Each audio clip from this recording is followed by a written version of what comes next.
What's up, everybody? It's Power Rankings Podcast, aka the Power Rankings Show. I'm your host, Elliot Harrison, and I am pleased to be joined with El Tigre at Marcus_Mosher. How are you? I have myself muted to start. It's already off to a great start to the show. You know why I called you El Tigre?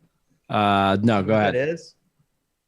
El Tigre is not the one most people use. Most people like to go with Blue Steel, but when the podcast started, you were looking to the side and all of a sudden you went like that. That you never saw Zoolander? I guess not. It's been a little bit. I always have to remember that like 2004 is like classic Hollywood for you. You know, like when I think of classic Hollywood, I think of like Charlton Heston. When you think of classic Hollywood, you think of like 50 First Dates. You know, what's your favorite Charlton Heston movie?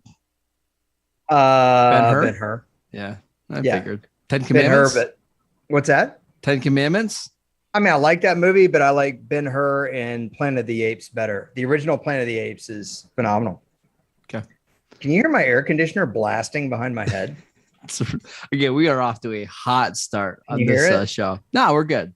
Oh, well, darn it. I was kind of hoping we'd hear it. I thought it'd make it sound like I was in a wind tunnel. So here's the deal. We were going to do a podcast. Well, we're still going to do the podcast, but we were totally going to focus on something that Marcus and I talked about the other night. One of the things that we've been doing this whole off season is trying to involve every fan base the best we can, because having worked for major sports entities, I got tired of us chasing the tails of the Packers, the Cowboys, the Raiders every single week. And it's nice to actually talk about some other teams like the Eagles and the Packers and the Lions and all those teams. So although the Packers actually do get discussed a lot, but so Marcus and I, every Tuesday, we've been doing something that involves all 32 teams. And this week, what we talked about doing was kind of the one guy that is kind of a secret. You could call it the X factor. Although I hate that term, the X factor, it's been so overused, but one guy who, if their play really exceeded expectations, could push this team to much greater heights. Someone maybe a little bit unexpected, non-quarterback. We don't have a single quarterback on our list. And we picked one guy for all 32 teams. We're going to run through that. Before we get that there real quick, right before we started recording this, Rob Gronkowski announced his retirement. We got to talk about that. So Marcus, first of all, how you doing? Second of all, what do you think about this news?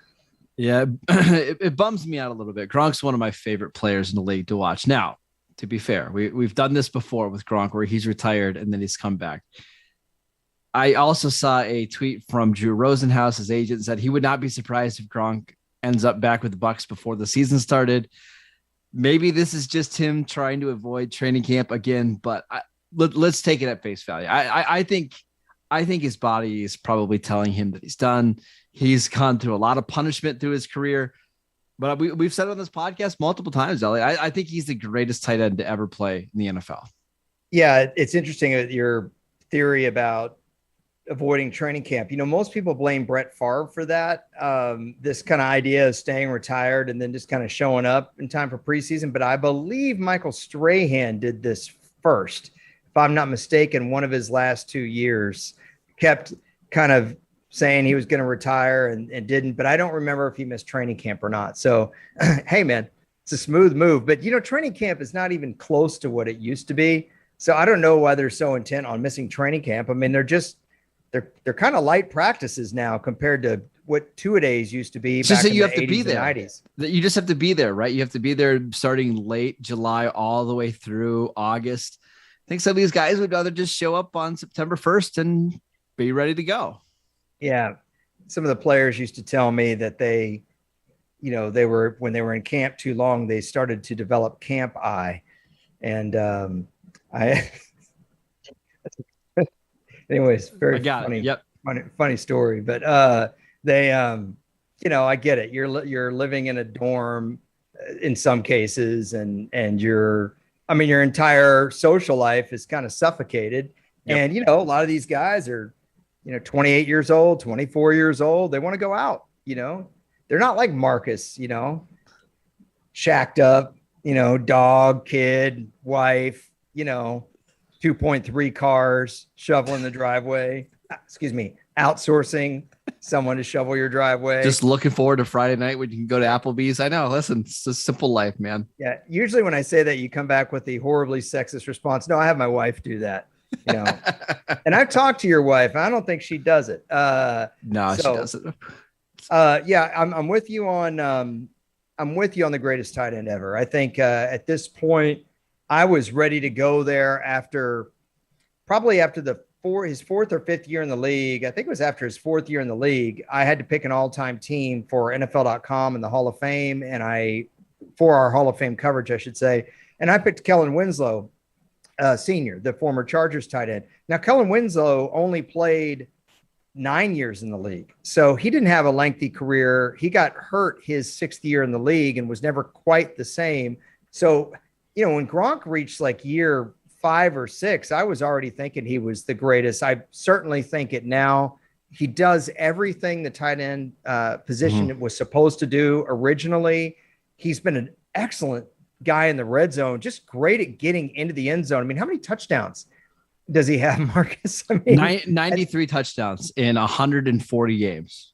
That's unbelievable for a tight end. I mean, most Pro Bowl level tight ends, I would say, in 140 games would have at most 50 touchdowns. Yeah. He is truly unbelievable. His second season in the league, that 2011 season, he got 90 passes for 1,300 yards and 17 touchdowns. Actually scored 18 touchdowns that season. But you know, one of my favorite stats is yards per target, right? When you're targeted, how many yards are you averaging? He averaged 10.7 yards per target at the tight end position. If a receiver gets over 10, we think that's a fantastic season. For a tight end to do it, that's incredible.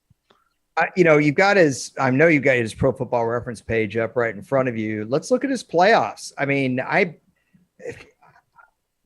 don't know exactly how many postseason touchdowns he has, but I got to think he's got at least 8. So he's played 22 postseason games and he's scored 15 touchdowns. Yeah. I was slightly lowballing it, but I was thinking back to his Patriots days. But with the Bucs, he's had 4 or 5 at least, I would think, in the postseason with Tampa. Yeah. Man. He had at one point, 3 straight postseasons, 3 straight postseasons, 2014, 2015, 2017, where he scored 3 touchdowns. He also did that in 2011 in the postseason. Yeah. So you're talking about a guy who got it done against the very best competition that the league had to offer, was a punishing blocker early in his career, maybe not as much late in his career, but still very solid. Really, the only gripe you can have with Gronk is some injury troubles that plagued him. The 2012 AFC Championship comes to mind. He dislocated his elbow, and Baltimore took control in the second half. But all in all, I mean, this is a guy that's easily a first ballot Hall of Famer. I don't care what his career numbers are. As far as what you like to say is, I've got 2 eyeballs, don't I? I know the best tight end in the league when I see him. And with apologies to Travis Kelce and Tony Gonzalez and Antonio Gates and Jason Witten and Kellen Winslow Sr. and however far back you want to go, this is the guy. Yeah, because he's Travis Kelce as receiver, but one of the best blocking tight ends we've ever seen at the same time, right? And that's what makes him so great, because a guy like Tony Gonzalez, such a great receiver, bad blocker. Travis Kelce, good receiver, bad blocker. He's just special in both areas. Very rare to get that at the tight end position. I interviewed Gronk somewhat early in his career, probably after his 4th season, when he was already established as the best tight end in the league. And I asked him, I said, I know you really enjoy scoring touchdowns and you have your Gronk spike. I go, but do you really enjoy that more than just mashing some, weak side linebacker run play? And he was like, that's too hard a choice to make. Like, I love blocking. He loved blocking. He loved flattening somebody and springing the Patriots running backs loose. And maybe not as much later in the career when the back starts to bother you and stuff. But Gronk also a lot smarter than people give him credit for. I've heard many times that he has saved all of his money from playing and lived off of his endorsements. That's the way you do it. And hey, kudos to him. If he's done, he's a Hall of Famer right now. If he decides to play one more year to go for another ring, I wouldn't blame him. So a great career. maybe we should change our Tampa Bay player kind of X factor, if you will. Gosh, I hate X factor. Please don't let me say it again. Most important player. Yeah. Yeah. What we will most important non-quarterback that could raise the ceiling for a team. We did try to go with some less obvious choices. So you're not going to have a bunch of all pros here. Starting with the Dallas Cowboys. We just started with the NFC East. We went kind of in alphabetical order, although Marcus doesn't know how to do that inside of a division, as we'll find very quickly here. Messed up. Yeah. So anyway, Dallas Cowboys. This was my suggestion, and I was shocked. You fell right in line with Odigizua. Yeah, he's very important on the Cowboys defensive line. He played far too many snaps at defensive tackle last year, but they need somebody that can eat up blocks and stop the run. They got gashed against the 49ers last year. I would expect Osa to be better in year 2. Yeah, I like this one because it was my suggestion. That's it. Let's go to the next team. Just kidding. No, Randy Gregory gone. Demarcus Lawrence, at this point of his career, I don't know what he's going to be able to give to the Cowboys. Is he going to be the same player he was a couple of years ago? That remains to be seen. I just think if they could get some interior rush, it would make things a lot easier, because I don't know that the answer is just lining up Micah Parsons up against the left tackle every play. I've talked about this on the podcast before. If Odigizua turns out to be a great player, that won't be as big of conundrum for Dan Quinn. We're staying on the defensive line with the Washington Commanders. I went with Chase Young. This is an all-pro level type player, but this one is too obvious. He missed the whole year last year, Marcus. He was one of the best players in the league, wouldn't you say? Not just best rookies in 2020. What do you think? Yeah, I think the only way that Washington can be competitive this year is if their defense is much better, and he's got to dominate. He's got to be a superstar that can get 15, 16 sacks. Before he got hurt last year, I don't think he was playing particularly well. I think he had 1.5 sacks. They need him to be better. Well, when you start getting to the New York Giants, it's a little bit tougher. And I mean, we kind of went through it, but Marcus said, hey, what about Adoree Jackson? They don't have any name brands in their secondary. This is probably the guy. If he can play well and he can lift the play of that secondary, they have a chance to be competitive, because the quarterback play in the NFC East should be better this year. I mean, you would think, right? You would think, at least. Yeah. You want to get your Carson Wentz hatred out now, or should we wait till the end of the podcast? Yeah, it's fine. He's just like the 29th best quarterback in the league. The Giants secondary is so bad right now. And Adoree Jackson's the only guy that has any kind of pedigree. He's going to be the guy that's tasked to cover number 1 receivers now that James Bradbury is gone. They need him to play like a former first-round pick. Yeah, Philadelphia Eagles, we also stayed on the defensive side of the ball, all defense in the NFC East. But if you watched the division last year, this probably wouldn't surprise you. We went to Haason Reddick. And in this particular case, I'm looking at how do the Eagles topple the Cowboys in the division. And I think the way to do that is to get to Dak Prescott. The Cowboys offensive line is not what it used to be. The Eagles defensive line isn't what it used to be. Fletcher Cox is getting a little older. That's why they invested a draft pick in the first round in this area, but they also invested free agent money. And I think if they can get 8 sacks out of him, even Marcus, and a lot of pressures, it's going to help them, because I think they're right there. I think they win the NFC East. I mean, you're just such a Dak hater, so that makes sense to me. No, but you're right with Haason Reddick. Yeah. He needs to be the guy that can get double-digit sacks for them, because you're right. Their defensive ends are kind of old, and Derek Barnett was disappointing again last season. I love the middle of defense. On the outside, not so much. But I think Reddick, who had 2 back-to-back good seasons, should be fine there. Boy, you and Michael Fabiano, you call me Dak haters. Then we rank the quarterbacks. I have them in the exact same spot you guys do. It's fine. Excuse me. Oh my gosh. All right. Enough with that. Chicago Bears, Justin Fields is an obvious one, but we're not going quarterback here. You slipped in Cole Kmet on me. So what was your thinking? Yeah. I mean, Darnell Mooney is their number 1 receiver. After that, their receiving core is pretty barren wasteland. Yeah. I mean, it's Byron Pringle. It's Velus Jones, a 25-year-old rookie receiver. Cole Kmet, I thought he had flashes last year of being a productive tight end. He's massive. He needs to be a red zone threat for them. If he can become a reliable part of the offense, I think that Justin Fields will have a chance. No, I'm with you there. But yeah, look, when you looked at like the Bears and the Falcons wide receiver core, coming So into the bad. year. It literally reminded me of it being like the bye weeks, one of the heavy bye weeks in fantasy, and you were trying to find a tight end on the Yeah, waiver wire. it's gross. Yeah. And your best guy was like Daniel Fells. That's who you could find on the waiver wire. I bet you plugged and played Daniel Fells a couple times. What was the tight end for the Lions? Joseph Foria? I think he was like a 6'8" tight end. I played him a few times. Yeah.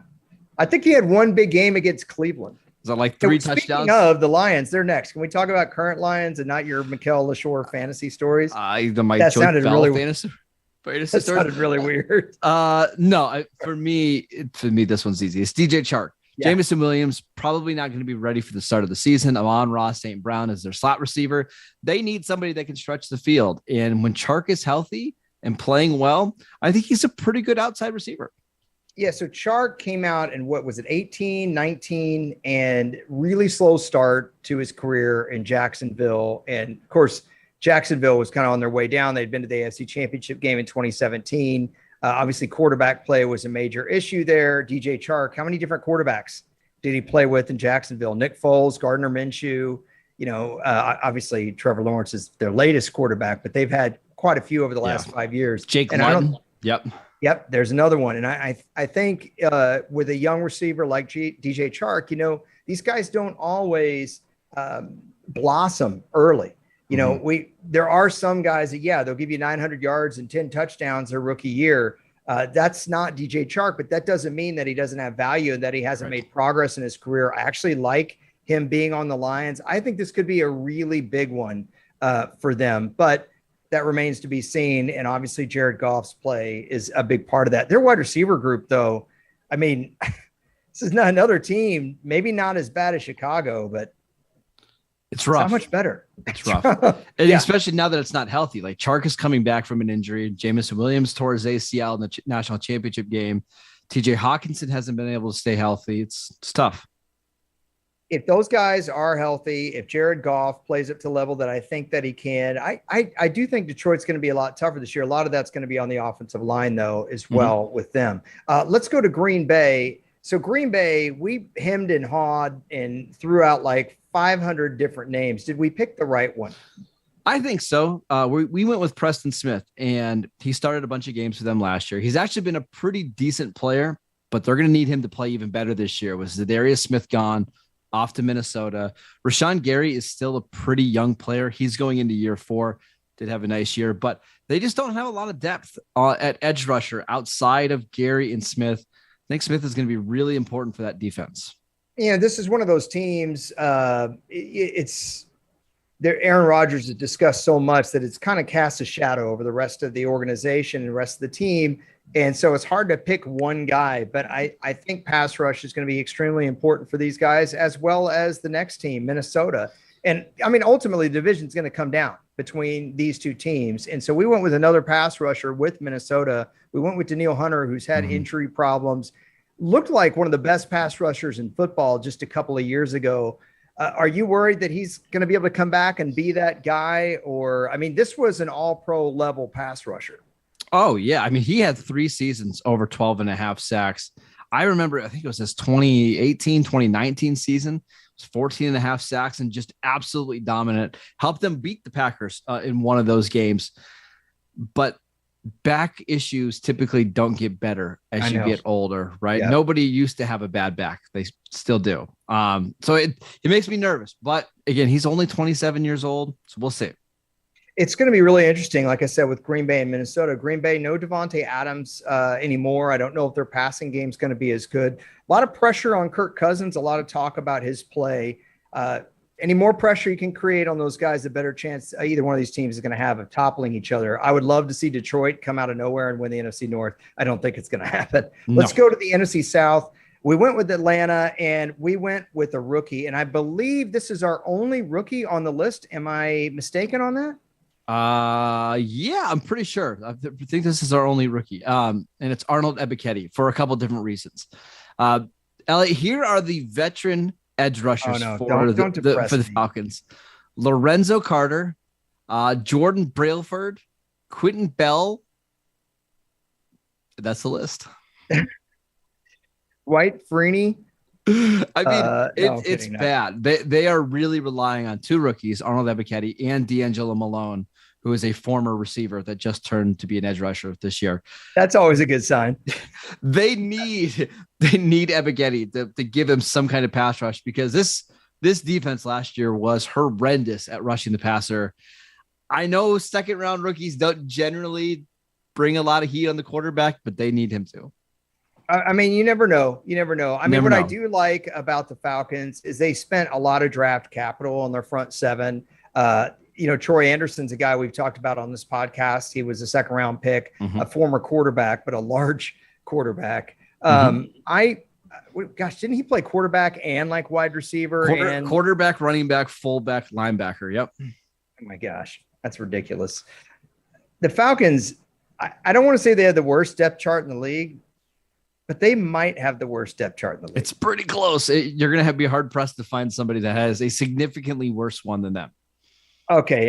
Carolina Panthers. We went to the secondary with these guys. Carolina is another team that you really could discuss a lot of players if you're trying to stay off quarterback. I suggested maybe Robbie Anderson or somewhere in the wide receiver core. You want to do JC Horn on this, and I actually thought that was a really good choice. Yeah, Carolina's defense was pretty good last year if you look at like points per game and yards per game. But whenever they played a good team, they just got exposed, right? Mostly due to their secondary, because JC Horn missed time. They traded for Stefan Gilmore. He was okay. They traded for CJ Henderson. That really hasn't worked out. They need Horn, who was the number 8 pick in the draft in 2021. They need him to be a superstar. Otherwise, this secondary is one of the worst in the NFL.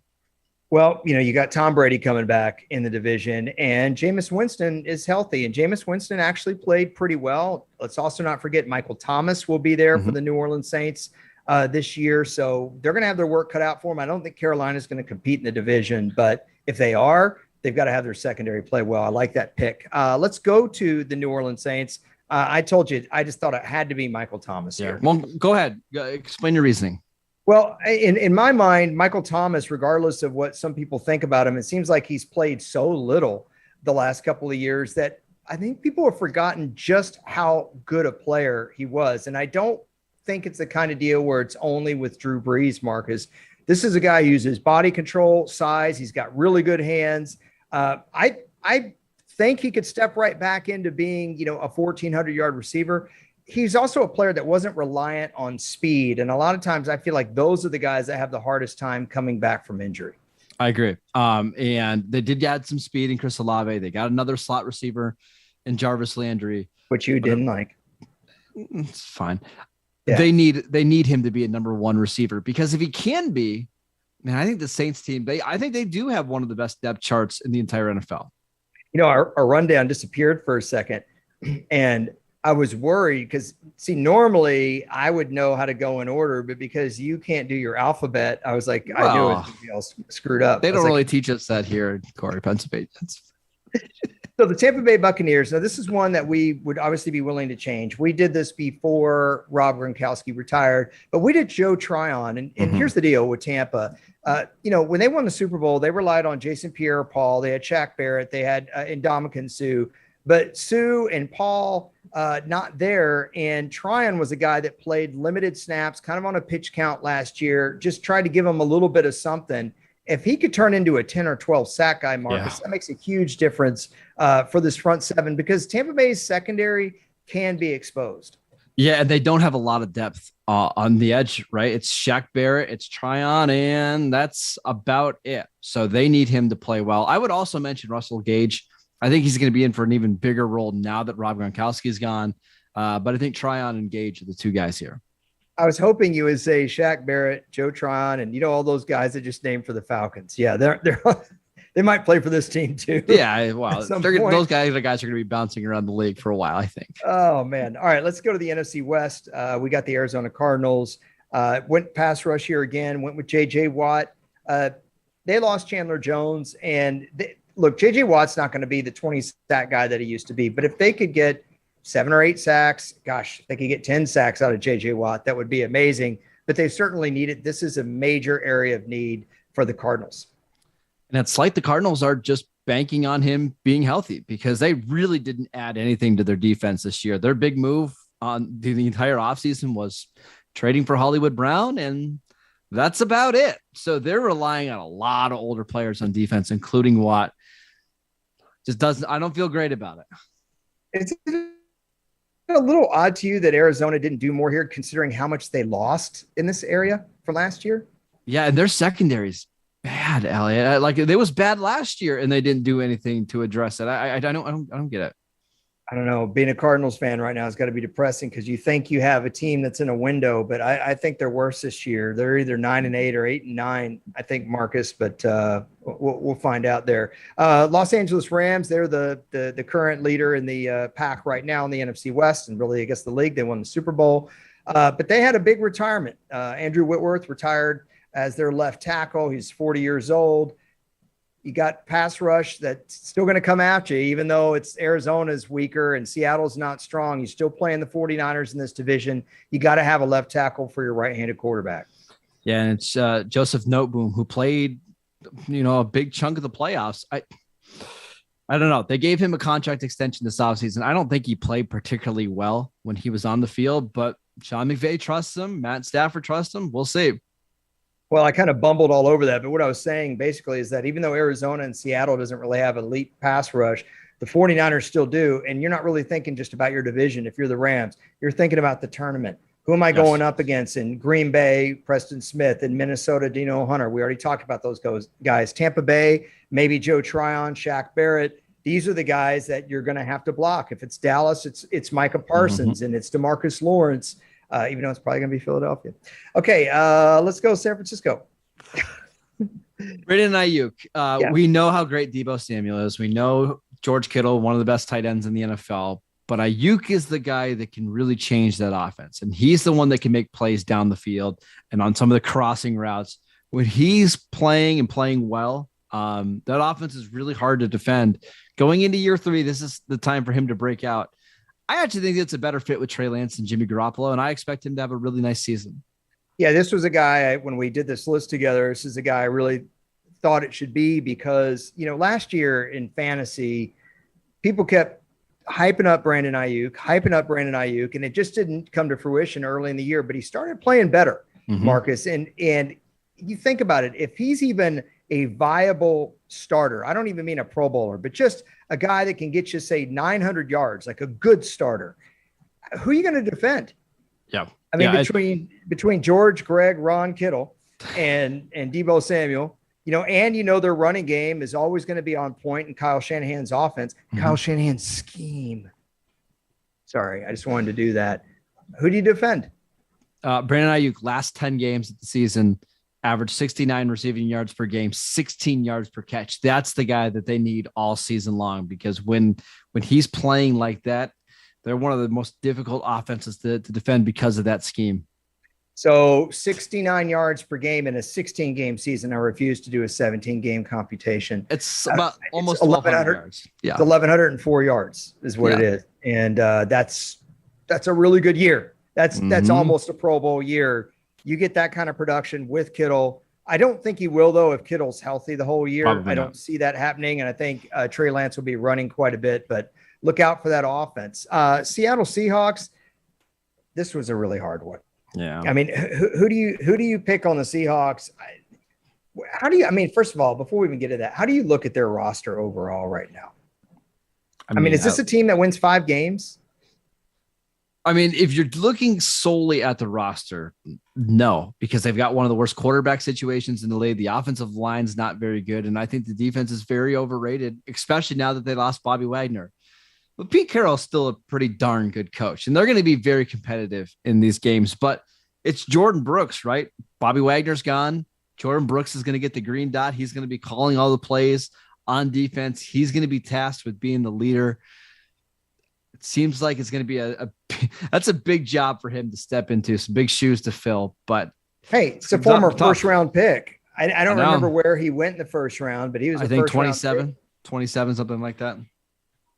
Okay, so he wasn't a high first-round pick. Way to deflate my argument. But no, but it's when you draft a off-the-ball linebacker anywhere in the first round, that's a big resource you're spending. Yeah, absolutely. And we don't talk about the green sticker a lot. And if you're wondering what the heck we're talking about, Just like the quarterback's got a green sticker, there's usually someone on the defense. Well, there's always someone on the defense. In this case, it's a linebacker. It's not always a linebacker that calls the defensive signals that can speak to his sideline, just like the quarterback can speak to his. And when you're talking about filling in the shoes of Bobby Wagner probably made so many side adjustments to that defense without talking to the sideline, and you're losing that experience. That's a big one. It's a big one.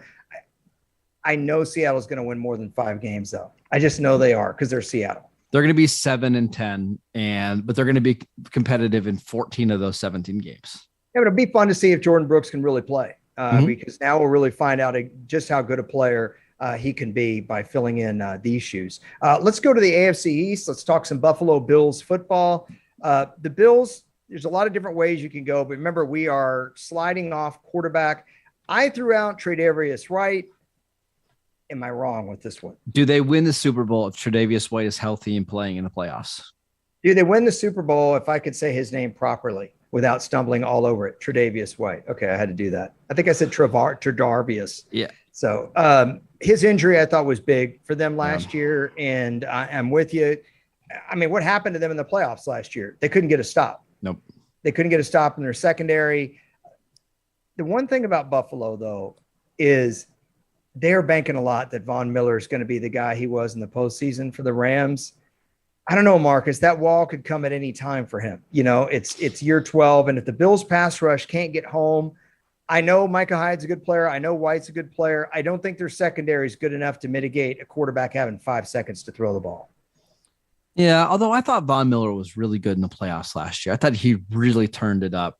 And they've got other guys. You can repeat that. Yeah, that's what I'm saying. They do have other guys between Ed Oliver, who was a top 10 pick, Gregory Rousseau, who showed a little bit last year, a couple second-round picks. So they've got talent, but they need the 2021 Von Miller to show up, and I think he will. I think that was a big addition for them. Miami Dolphins could be a little bit more of a combatant in the division this year. We'll find out. They got very hot at the end of last year. I threw out Teron Armstead on these guys. That was their free agent signing from New Orleans. There's other places you could go. What did you think was the right player to pick? Yeah, Armstead's the right one. They've just really struggled at left tackle over the last several years. They missed on Austin Jackson. They drafted Liam Eichenberg last year in the second round, and that hasn't worked. They traded away Laramie Tunsil.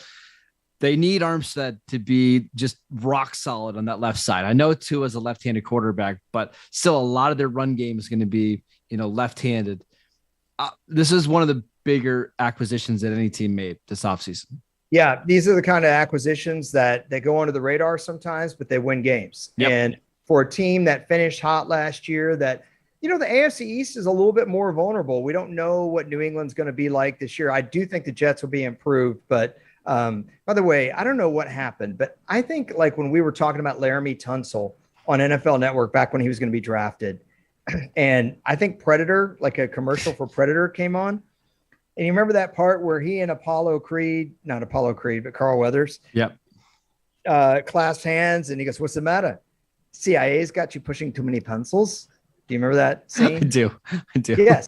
So, for some reason now, every time I hear Laramie Tunsil's name, I think of Arnold saying Laramie Tunsil. And it's so stupid. It's so stupid. But literally that commercial came on right after we were doing his profile. And that was a terrible story, but literally that's all I can think of when I hear Laramie Tunsil's name is Arnold doing the hand grip. Okay, let's move on. Really? Okay, can we move on? Yeah, we're good. No problem. New England Patriots. Devontae Parker. Do you know who led the Patriots in receiving yards last year? I think it was, hold on, David Givens. It was close. It was David Patton. You were so close. No, Jacoby Myers. Jacoby Myers had 866 yards on 126 targets. Yeah, he ruined my Cleveland $10,000 pick. Yes, he did. Had the under, and he caught that stupid ball in the fourth quarter where they're just trying to salt away the clock, and Cleveland missed the tackle, and he went for a touchdown. Yeah. So they needed to go out and get a NFL starting X receiver. And they did with Devontae Parker. They gave up a 3rd-round pick which is kind of surprising considering the way Devontae Parker's career has gone and but how old he is. He's also shown a lot too, Marcus. I think he's a pretty good player. And they need him to play like that, right? Because he's clearly the most talented receiver that they have on their team. They need him to just be a consistent option. On 3rd and 6, can you beat press coverage and get 7 yards? If he can't, this offense is going to be very pedestrian this year. I've seen him make a lot of contested catches down the field back with Miami. But either way, I mean, what's the matter? CIA's got you pushing too many tonsils. Let's talk New York Jets. I think the Jets have improved a great deal this offseason. I know people really, really loved their draft. You really wanted to talk Joe Flacco, and I wouldn't let you. So really, New York Jets, there's really, honestly, there's anywhere you could go. You could go the wide receiver core with these guys. You could go offensive line with these guys. I'd even be willing to go the rookie Breece Hall, but we didn't do any of those. No, we didn't. We went with a pass rusher that did not play last year in Carl Lawson. Yep. He tore his Achilles in the offseason. They gave him a big contract. They didn't do a ton to address their edge rush need. They did draft Jermaine Johnson in the first round, but they need somebody that can come in right now and give them 10 sacks, because in that division against, Josh Allen, if you want to get to in the playoffs, you're going to be playing Mahomes and Herbert. You need to be able to rush the passer. Carl Lawson's the only guy that has any kind of track record of doing that in the past. Well, and in theory, Tua and Mac Jones, especially Mac Jones, is going to get better. Mac Jones was only a rookie last year. I said with the Jets, we really could have gone anywhere. And you look, there's a number of players that they have that I think if they make a step forward, that this team could be a lot better. But I really want to see what Breece Hall does after you and Chad talked about what a good prospect he was. What if he turns out to be a 1,200-yard back? Yeah. For this team, really help out their young quarterback? It's possible. One more thing on the Jets. Do you know the last player for the Jets to have more than 7 sacks in a season? I'm going to go with Sean Ellis. That's a good guess. Actually, Muhammad Wilkerson did it once in 2015. Yes. But that's how long it's been since they've had somebody not just double-digit sacks, but over 7 sacks. Pretty incredible. He had a great year, but then he kind of fell off. That whole team in 2015, remember, they were good. That's the year Brandon Marshall and Eric Decker had huge years with Fitzpatrick, and then they go to Buffalo, or they played Buffalo the final week of the season, and it was terrible, and they missed the playoffs. Do you remember who the leading rusher was of that team? 2015 Jets? Yeah, it's fun. Oh. This guy had 1,300 yards from scrimmage. Bilal Powell. No, that's a good guess. Bilal Powell had 700 yards. The starter had 1,300 yards and 8 touchdowns. No, it's too late for him. Do you want me to give it to you? Jets. Doggone it. Why can I not think of this? Chris Ivory. Wow. 1,300 yards, 8 touchdowns as a starting running back. Well, I guess my Bilal Powell wasn't a very good guess. Made the Pro Bowl. Kind of crazy. Yeah, a little bit. Let's go to the Baltimore Ravens. Yeah. So Baltimore are one of those teams we think they're going to be really good. Obviously, Lamar Jackson being healthy is really important. I wanted to go with their rookie center here, but you overruled me. You said Marcus Peters, corner, guy that was hurt a lot last year. This is a ball hawk. It's one of the few ball hawks in the league. And, with Joe Burrow in the division, Cleveland has a new quarterback. Pittsburgh has a new quarterback. It's tough to argue this one. Yeah, the Ravens secondary was dreadful last year. They gave up 8.2 passing yards per attempt last season, 31 touchdowns and 9 interceptions. We're just not used to seeing that from Baltimore. No. We're used to seeing them lock down opposing receivers and quarterbacks, and their secondary was awful because of the injuries. When Peters is healthy, one of the scarier cornerbacks in the league to face, because he's going to jump routes, he's going to take chances, but man, he's a very ball hawk cornerback. Well, it started week 1, and when they let Zay Jones get behind him, and then they had that key game in Baltimore against Cincinnati, and Cincinnati just put up points at will against that secondary. That was really, I thought, Joe Burrow's big game of last year. I'm with you. Speaking of Joe Burrow, the Bengals are next on our list. You could certainly go offensive line with these guys. I think you could go secondary, but I posited, why not the kicker? Because you think about how many close games that this team is going to play. Now, are you one of those people that thinks like the kicker is not like a real player? No, we talk about this all the time. The importance of the quarterback kicker combo, right? If you're going to play in a bunch of close games and you're going to play ball control style of offense, you've got to be able to make these kicks, not only when you get down inside the 40-yard line, but at the end of games, because you're going to be playing in 14, 15 of these one-score games. McPherson was a little shaky during the regular season, was phenomenal in the playoffs. If he can continue to kick that way all the way through the regular season, I think the Bengals have an outside chance of being the number 1 seed in the AFC. It's probably unfair, but when I think of, and I was teasing you about thinking the kicker is a real player, I know how you feel about the kicker. And I actually, I think you're right that kicker is undervalued. Kickers matter. Kickers matter. They do matter. But I think when I think of Evan McPherson's year last year, I think back to the Green Bay game where they had so many chances to win the game and he and Mason Crosby couldn't make a kick. And it's just one of those games that the Bengals can't afford to lose this year, because I think they're going to come back down to earth a little bit, Marcus, and their division's going to be better. There's a chance the Bengals miss the playoffs outright if they lose a couple of close games. I will say that McPherson was significantly better after that Green Bay game. Final 11 games of the regular season, he made 23 of 25 field goals. If I know that's really hard to repeat, but anything close to that, Bengals are going to be just fine. Right. And I think this gives us a chance to also say that the guys that we're mentioning didn't necessarily have bad years last year. We're saying that if they play at a high level this year, it'll mean so much to their team. So This is not to disparage McPherson at all. It's just simply if he can have one of the best seasons in the league at kicker, especially when he's in the division with the best kicker probably of all time, it would make a really big difference. Let's go to the Cleveland Browns. I know you're a big David Njoku honk, but are you going to go David Njoku? I am. I thought he was really good last year. And I know the raw stats won't necessarily back that up because they were giving targets to Austin Hooper, and Harrison Bryant, and Stephen Carlson.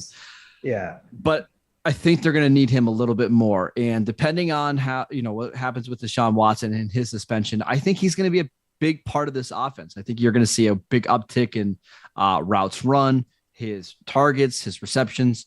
Wouldn't surprise me if we see him have a Pro Bowl type year. But at some point, aren't you you are what you are? He's I feel 25 like years old. Here, the credit to him, though, he was not a good blocker coming out of Miami. And now he's one of the better blocking tight ends in the league. So while the receiving part of his game hasn't taken off because of the targets, he's made himself a very useful player.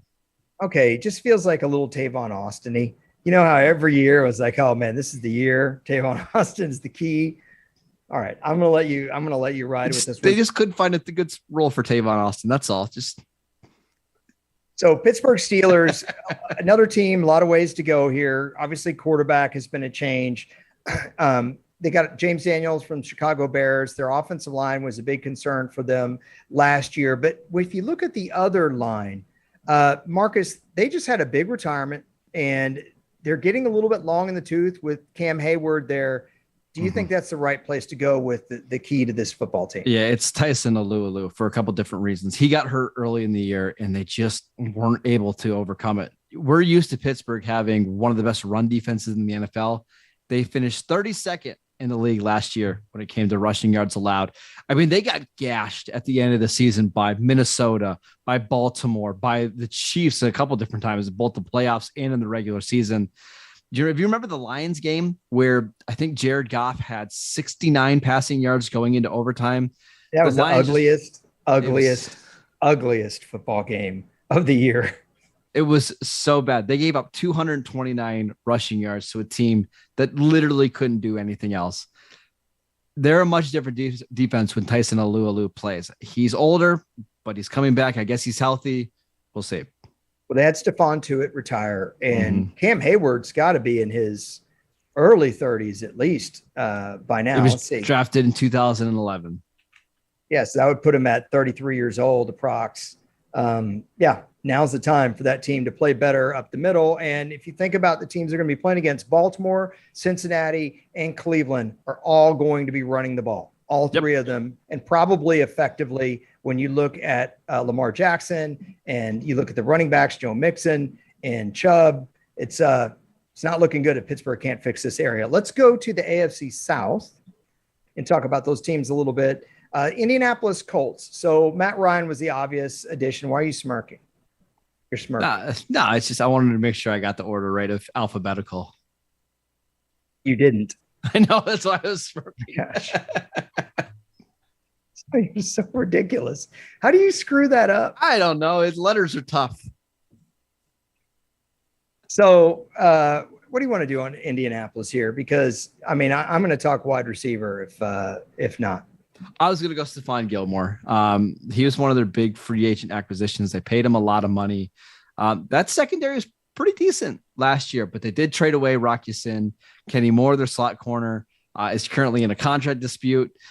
If Gilmore can be, what we saw in Carolina last year and at the end of his New England career, there's a chance that the Colts could have one of the top 2 or 3 defenses in the entire league. Is he that player anymore? I mean, isn't that really the question? I think he's at a stage in his career where he's a very good corner, but just not the defensive player of the year, all pro caliber type of corner, which is fine. If he is an above average corner for the Colts, they will take that. I agree with that. I do wonder about who's the 2 in that offense in the passing game. I think they need a little bit more, but I think they're going to be a ball control team. And so I don't have a problem with this pick here. I think defense is important, but they can't run Jonathan Taylor all the time, and they can't throw to Michael Pittman all the time. There've got to be some other players that are going to have to step up for that team. And I wonder about the tackles on this team too, but their offensive tackles are, Braden Smith is a good player on the right side. The left tackle, that's wide open. And that's a little scary when you have a quarterback that's as immobile as Matt Ryan. Yeah, I'm just looking through their depth chart, and they got Alec Pierce slated as a starter, 2nd round pick this year. I mean, rookie wide receivers, man, like I said, sometimes it doesn't work out. Sometimes it does. Sometimes it takes a long time. We talked about with DJ Chark. Let's go to the Houston Texans. They could actually use some young wide receiver help with Brandon Cooks. Obviously, quarterback is a huge one here. We know Davis Mills is kind of a key to that team. But if we look outside of Davis Mills, what are you thinking? Nico Collins. We like Brandon Cooks a lot, but they needed somebody else on the outside that can stretch the field a little bit. They did draft John Mechie in the 2nd round, probably a slot receiver in the NFL, but I thought Nico Collins looked good in moments last year. Just a big, athletic, but kind of raw downfield threat. If he can develop and then you have a little bit of a semblance of a running game, maybe the situation's not awful for Davis Mills here in year 2. They've got Brevin Jordan slated as a starter at tight end. Marcus, this has been like a real hole for them for a while. I really feel like if they could get a productive tight end in there, they haven't had a productive tight end since Owen Daniels. Who was your favorite Texans tight end that never worked out? Like Billy Jordan Miller? Atkins? Billy Miller. Billy Miller. Does that one hurt a little bit? A little bit. It's fine. Yeah. Little soon to be 11-year-old Marcus Mosher watching Cowboys Texans week 1. I remember there was I think it was Sports Illustrated cover of the Texans. It's never a long story. Never you remember who Houston's premier wide receiver was before Andre Johnson? Ooh, this is good trivia. This goes back to our 2000s trivia. Since you asked me about the Jets, don't look. I see you typing. No, I was just gonna say you're typing. Premier receiver. What do you call premier receiver? Well, like their number 1 guy. You're talking about like Corey Bradford? Yeah, you just cheated. You just typed it in. I can see you typed it in, jerk. I typed in Corey Bradford. No, I never mind. Jacksonville. Okay. So, yeah, we talked about injuries with Chase Young and some of the other players. Daniil Hunter was another guy. You mentioned Carl Lawson for the Jets. Travis Etienne didn't play at all for the Jags, and they spent a pretty high pick to get this guy. Why not give Trevor Lawrence all the help you can possibly get? If Travis Etienne turns out to be a great player, I know you're a big-time college football guy. What did you love about Etienne coming out? I actually thought he was one of the better running back prospects that we've seen over the last couple of years. Just fantastic out of the backfield as a receiver. He has home run speed, but he's not afraid to run between the tackles. It's just really unfortunate that he got banged up last year. It wasn't able to play because even in the preseason, we saw flashes of him being an explosive playmaker. I think he's one of these players that is maybe a little bit Alvin Kamara like with more long speed. And my thoughts on running backs, but if you can give that type of playmaker to Trevor Lawrence, maybe that offense will just be competent this year. Yeah. Well, Etienne didn't play at all last year, period. Nope. So we didn't see anything, but the good news with that is better to have that injury in August than to have that injury in December. Hopefully Marcus by opening day, he'll be ready to go. I'd like to see the Jacksonville Jaguars do a little bit better and give Trevor Lawrence the help that he needs. I think he's going to be a good player. Let's go to the Tennessee Titans.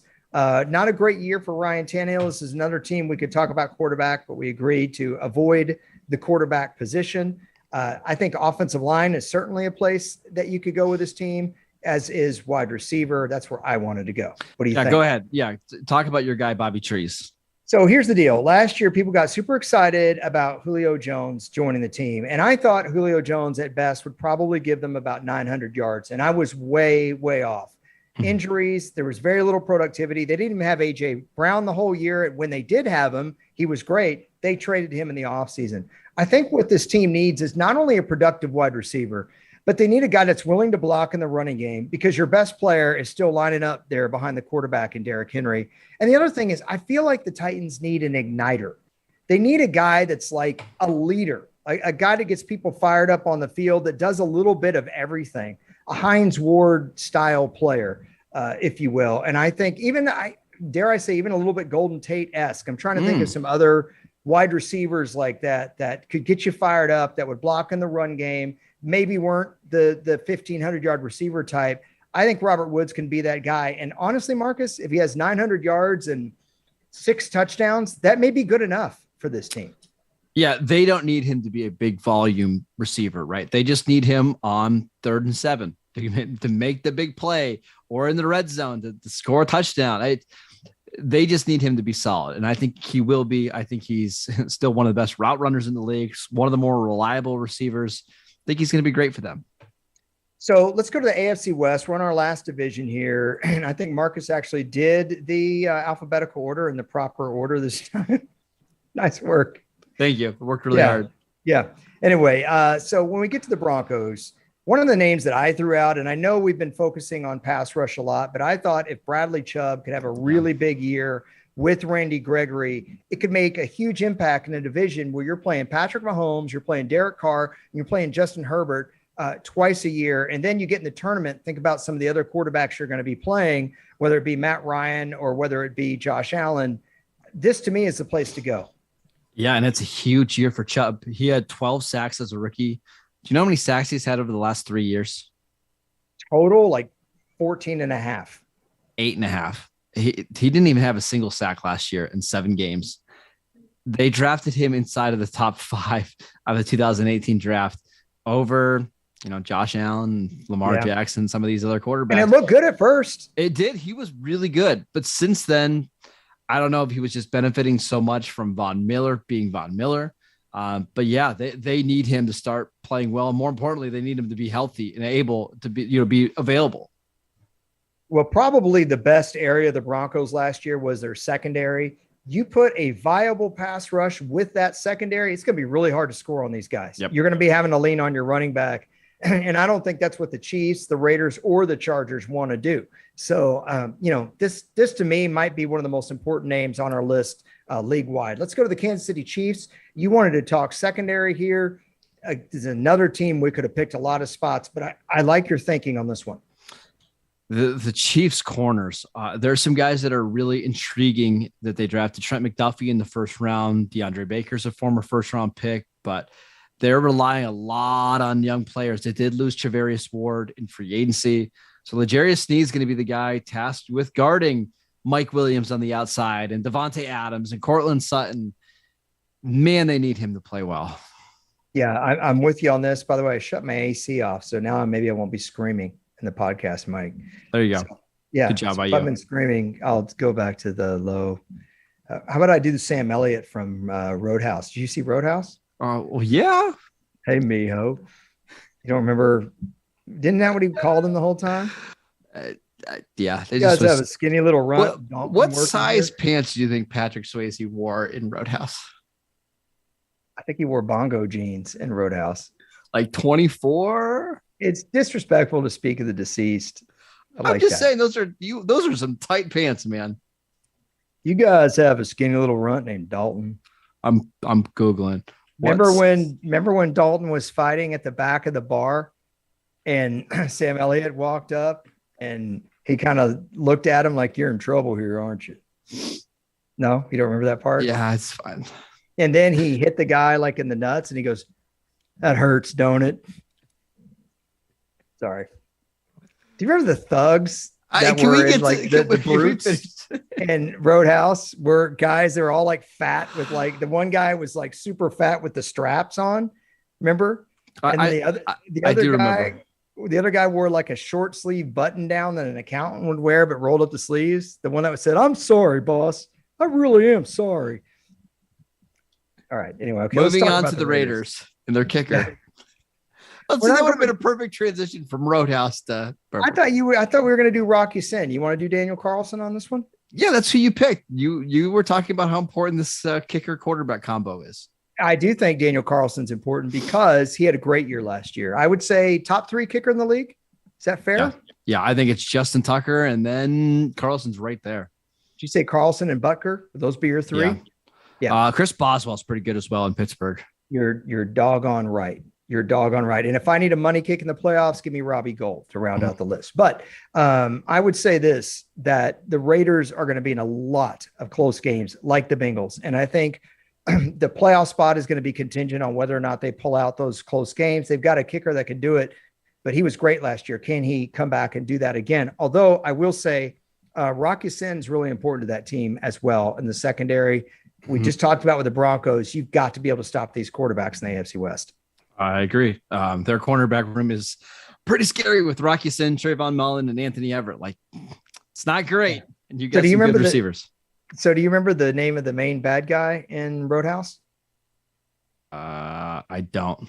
Brad Wesley. Okay. Remember he drove the convertible and he listened to his music and come on. I know you've seen that movie like I might have to rewatch it tonight. We could maybe talk about it on our next pod or not. All right. Los Angeles Chargers.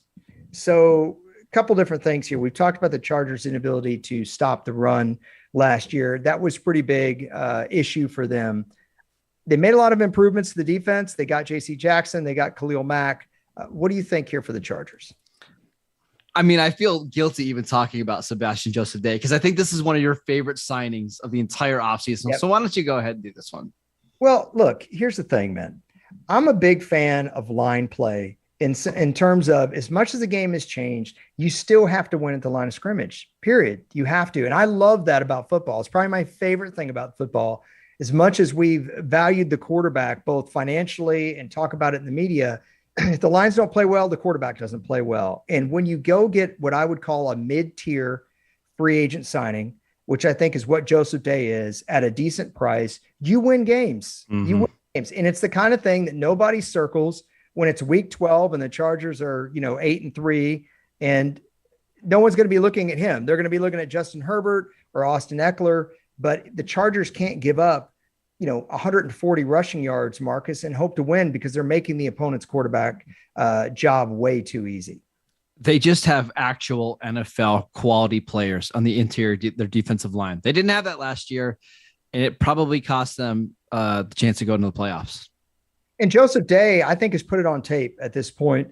He's not a great player. This is not an all-pro level player. What you've got is a viable starter. That's it.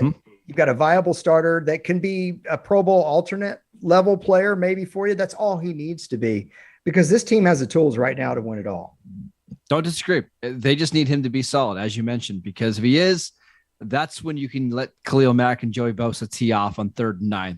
They just had so many problems even getting to those situations last year. I like this list. I like the ones that I picked more than yours, but I want to say, but I want to say this before I get to your final word here. What's the matter? CIA's got you pushing too many tonsils. This is the third reference already of the show. All right. Final thought for the show. As we were doing this list, you can kind of see where there's a lack of depth in the NFL. Yep. It's at edge rusher and corner. The teams that can stay healthy at those two positions and can have guys break out and develop, those are typically the teams that play really well. Look at the Rams last year. When they got to the Super Bowl, they had Von Miller, they had Leonard Floyd playing well, they had Jalen Ramsey, they had Darius Williams. Like they were just really good at those spots. So if Tredavious White, I'm messing it up as bad as usual, Tredavious White, I got it. If he can stay healthy and get back to the play that we saw in 2020, or if somebody else, if Rocky Sin can play really well for the Raiders, that might be the difference in missing the playoffs and being the 2 seed. Yeah, I mean, to your point too, if you look at the teams that we just did, Dallas, Washington, Philadelphia, I'm going off memory here, Green Bay, Minnesota, Tampa Bay, we did all pass rushers for this team, either defensive tackle or defensive end. We just finished off the list with one. We in the same division in the AFC West, we went with Bradley Chubb. Like, it's extremely important in today's NFL, and it's not just about getting pressure from the edges. It's getting pressure up the middle. That's where we started the list with Odigizua. So I'm right there with you. But who's the best guy on this list? The best player? Yeah, who's the player? Who's the best choice here? Who's the guy that makes the biggest impact this year out of the 32 we just named? I'm putting you on the spot. Tredavious White. Because I think he's a top 5 corner in the league when he's healthy, and they were still a really good defense last year without him. But with him, I think they can be elite. Tell you what, man, I like that one. I'm really excited about Odigizua, though. I am. Yeah, I think he can be a really good player. And I'm excited to see how Hassan Reddick does, because I think my Eagles bet is going to work. Eagles, huh? Did you hear that? It's just, man. Yeah. With that, no bias here at all from the man who covers the Cowboys for Locked On Cowboys with Landon McCool. You can get their hot takes there. He also covers the Raiders for USA Today. And give Landon McCool a shout out on Twitter if you get a chance. I am at Harrison NFL on Twitter, and we will see you in a couple days when we do our free flowing Friday podcast. Take care, everybody.